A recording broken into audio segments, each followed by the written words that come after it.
Hi, Statesman Nation. Welcome to another season preview as we're sitting down with head men's basketball coach John Henry for the 22-23 year here. Coach, all right, a lot of things have changed since last year, but we want to talk about last year. Another tremendous season for the Statesmen that unfortunately came up a little shorter than the big goals there, but let's recap last year. 31-2. Conference champs, conference tourney champs, second round national tournament. Unfortunately, we had bigger goals than the second round. But, what people need to realize is that, a lot of schools put teams in the Hall of Fame for going 31-2, winning the regular season and the conference tournament and going to the second round. We thought we were winning it all.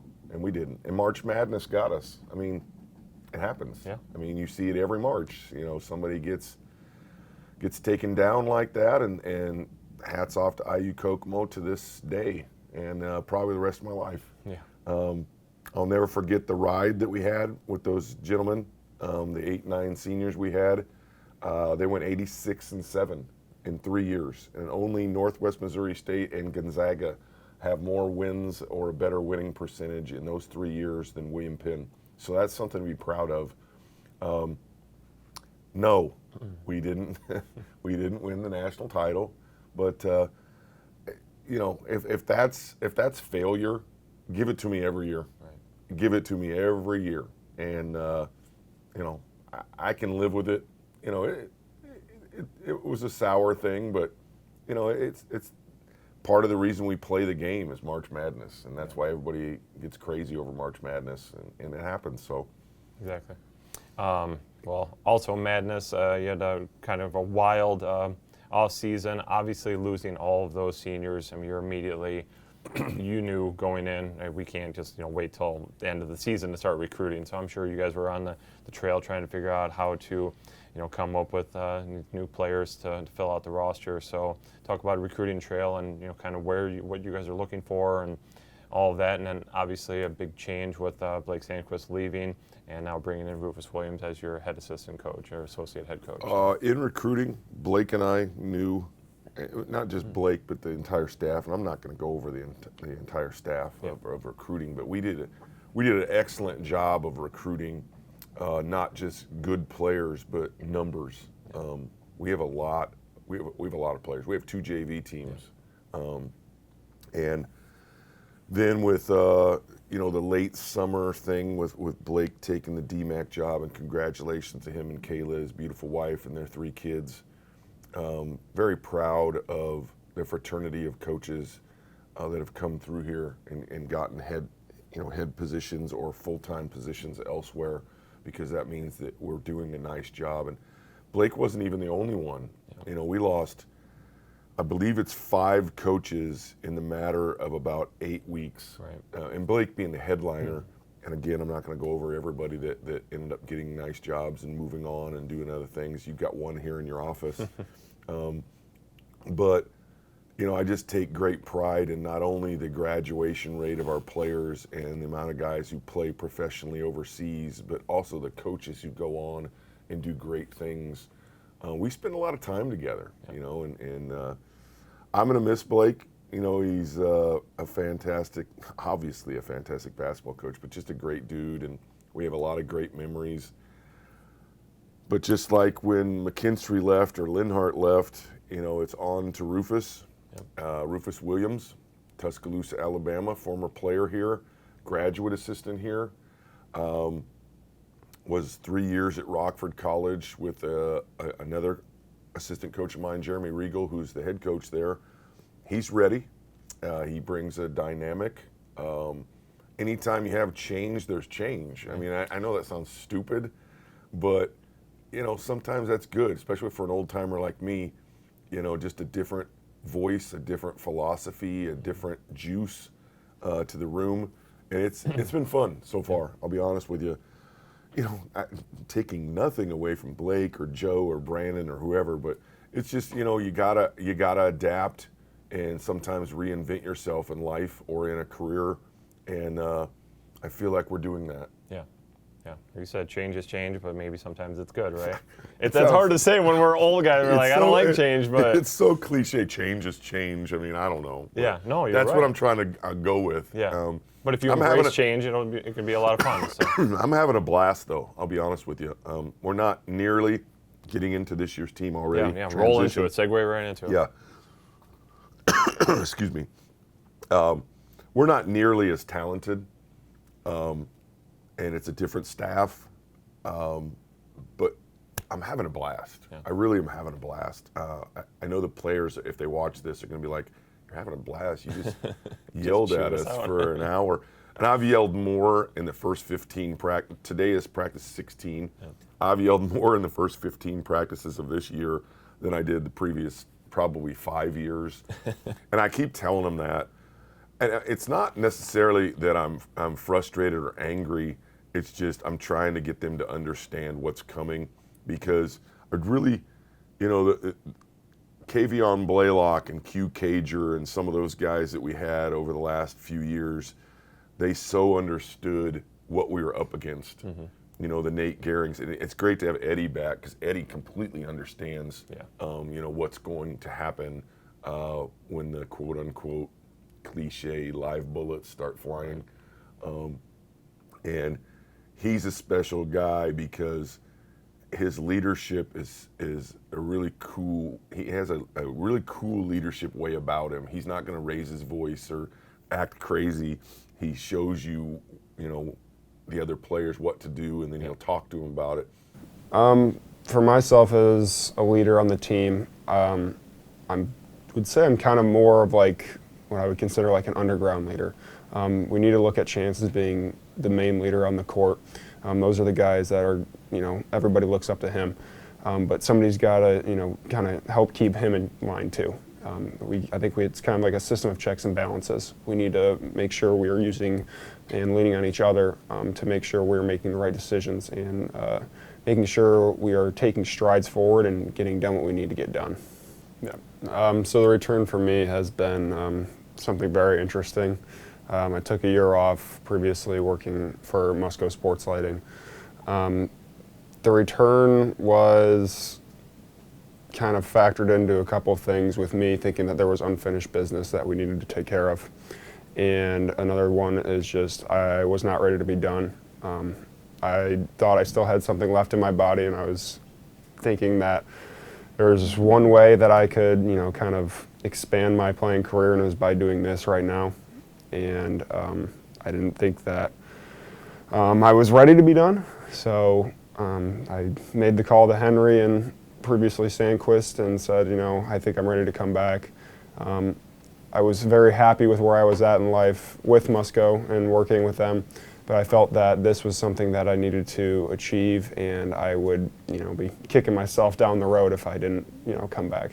So coming back from previously watching the games, I would sit in the stands and, kicking myself and really mad that I wasn't out there with last year's team. But I think that I've learned a couple things from watching the previous couple of years, and I think it was just more of a fact that I need to be a lot more defensive minded and defensive sounded. So playing the right position, being on the high side, being on the low side, knowing where you're at, and protecting the bucket more. We've always had good shot blockers and good alters, but I think we really need to sit down on the perimeter and guard and make sure we can get back on the hedge as well.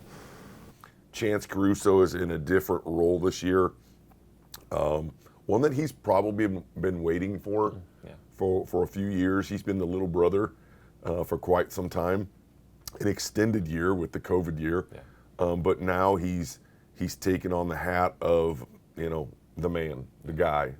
Whether it's not necessarily scoring 20 points a game, but every day what he says goes. Mm-hmm.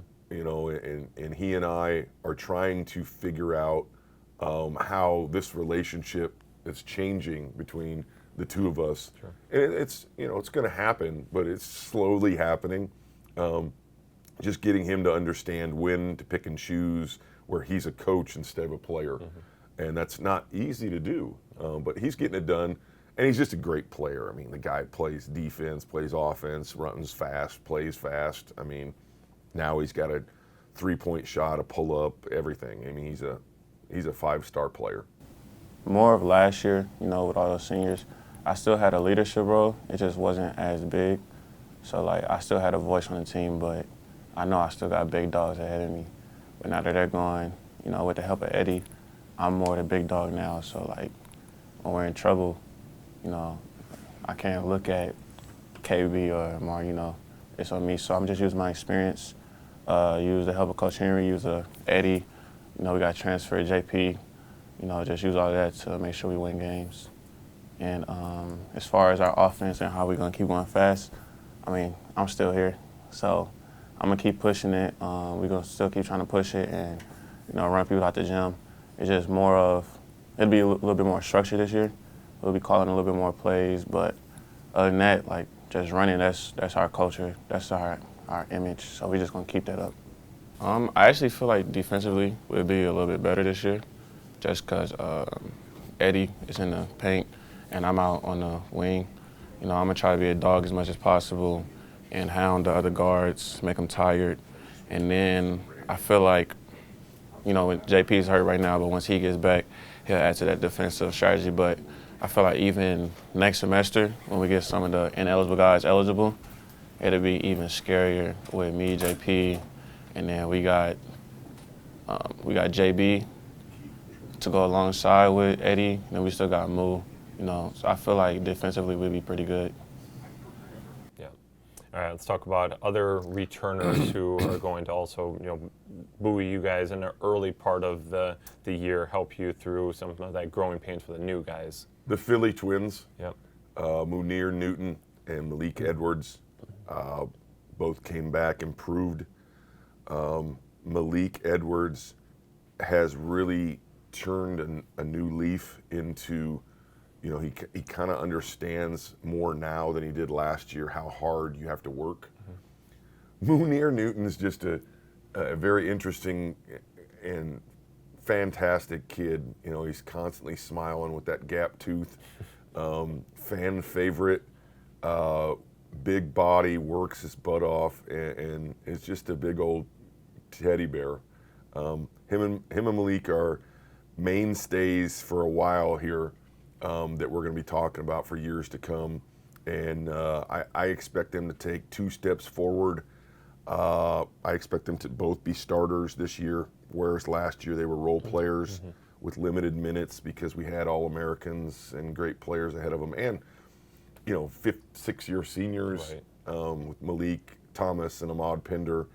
But now they're true sophomores and they're going to play a lot. And, you know, I hope people understand, you know, just how special the last 3 years was in the win-loss department, the conference championship department, the conference tournament championship department.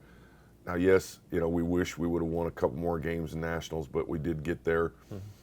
Now, moving forward, you got to watch the process happen and watch the growth happen and allow some bumps in the road. We're not going to go undefeated.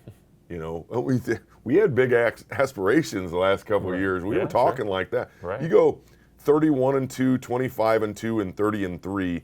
There weren't a whole lot of losses. I'm not saying we're going to lose a lot of games, but there will be some bumps in the road with this team. The end product, though, I think Statesmen fans will be very proud of. Yep. All right, switching over to the new guys. There's obviously a lot of new guys. There has to be a lot of new guys. Can't just be the 4 that you've already mentioned, but let's talk about a few of those new faces that are really going to light up the scoreboard, et cetera. I don't know about light up the scoreboard. James Pennington was probably our headliner in the recruiting class, and I don't mind saying that. However, today is practice 15, and he has not been in a practice uniform yet. He's got a lower back issue, a hip issue. We're hoping to get him back as soon as possible. We open up on the 28th and 29th. Yeah, sure. We've got 2 scrimmages coming up with Indian Hills Wednesday, and then we have Kirkwood on the 25th. Hopefully we get him back 26th, 27th, and then he can play a little bit. Right. And it's what's sad is that like where we're playing in Chicago is 15 minutes from his house. So I'd really like to get him in uniform, and he's a good player. Yeah, sure. I'm not going to get into too many other guys because I don't want to hurt anybody's feelings or leave somebody out. I'll just say that James Pennington was the headliner of our recruiting class, and we've got a plethora, many other guys that are battling right now. We have made no decisions on personnel.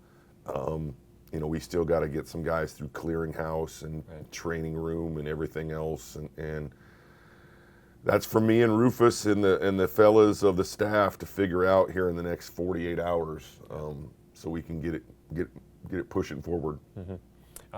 Schedule-wise, you guys obviously have a handful of non-conference before you hit a really hard Heart conference that it seems like the Heart's starting to come back to form again, where there's a lot of really tough teams. It's always been tough, but it seems like some of these teams or some of the Blue Bloods are getting back to where they were, so it's going to be even tougher. And like you said, you have a newer team, so but the bullseye's still on your back. You're still number one in the preseason conference poll. So talk about the schedule and how that's going to get you ready for the conference. Well, I have heard that the gap is closing. There's been other media outlets who've said that maybe we've taken a step back, and that's motivation for us. Right. Eddie didn't say any of that. He was very media savvy when you were interviewing him. Great coaches and great players in this league, always have been. A couple of retires, Rocky Lamar and Coach Sherman. Evangel had a coaching change a couple of years ago too, but I'm telling you, there are great coaches and great players in this league, great cities, great towns. I really enjoy the Heart of America. And I said this in my media day with the Heart. It's just a great league, specifically for men's basketball, and I enjoy being a part of it. Great honor to be a part of it too, because it is so competitive and so historic, that I just love it. And as far as like schedule or anything, we don't play everybody twice. I've gone back and forth on my vote on should we play a round robin, should we play unbalanced. Moving forward, I don't really care anymore. Just tell me what the dang schedule is, and we'll move on. But it's going to be challenging. But whatever's on the schedule is what we're going to do. Exactly. And I know it sounds just horrible to answer the question. Just play the games. I mean, that's there's going to be opponents. So whoever it is, we'll play them. Right. We're going to have a toilet paper game. Yeah, right. And we're going to go to Med-Am. Yeah. So and everybody else is where they are. That's when we're going to play it. So that's what we'll do. For sure. All right, let's put a nice bow on this whole thing. What's it going to take for the Statesmen to be as successful as you guys want to be this year? Oh, wow, Wade. You're getting me with that one, aren't you? Loaded question. Stay healthy and continue every day to improve. These are all coach cliches. I could just say, I could be really... Take it one day at a time. I could say all those things. I could say the ball needs to go in the basket more than the other team, and I don't know. I'm really looking forward to watching this team form, and watching guys fall into roles and step up, and going through the entire journey is really fun, and I'm really enjoying it. If you came to practice, you would think that I was miserable because I am all over the place. I'm sweating more, I'm yelling more, I'm bouncing around more. But then at the end of the day, I think to myself, man, that was fun. Yeah. Well, not that rolling the ball out to Kavion Blaylock and getting the heck out of the way wasn't fun. It was fun. It was really fun to say in the last 10 seconds, hey, Kamari Newman, go win the game. Yeah. 7 times. And I'll never forget those guys, just so they know if they watch this. Man, it was fun. Dexter Hood, Nate Gehring, all those guys. I'm not going to mention everybody, but that was a heck of a ride. Blake Sandquist, Jordan Helms, et cetera, et cetera, et cetera. It was a heck of a ride. New ride coming up. All right. New ride coming up. Chapter. That's what it is. New ride coming up. Yeah. Thanks for having me. All right, we got the new chapter, new ride, starting next weekend, 28th and 29th at the Governor's State Classic. So everything men's basketball and every other sport, statesmanathletics.com. Check out all our social media. Best of luck, Coach Henry, in this season. Thanks for having me. Thanks.